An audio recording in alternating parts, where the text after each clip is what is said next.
All right, today I have a Whirlpool washing machine, front-loading washing machine, and I'm going to show you how to delay the wash cycle. All right, so I already put the detergent in. I threw a detergent pod in there, and I have colored clothes in there. And then I also added fabric softener already. All right, added fabric softener, and now I'm going to shut the door. All right, and then I am going, actually, oops, I didn't mean to do that. Power on.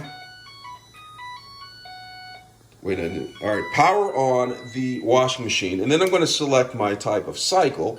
I'm going to go with normal. I'm going to go ahead and select the type of temperature I want to wash. It's going to be cool, because colored clothes, fast rinse, spin, and the wash mode is going to be normal. And then the extra rinse, yeah, keep that on. All right, so I have that selected. Now I'm going to go over here to the left, and it says adjust delay time.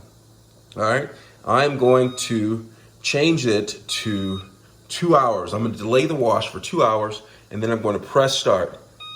And it's important to make sure that this light is lit up and this is flashing a delay wash. All right, so now it's all set, and it will start in about 2 hours. Let me know if you have any questions.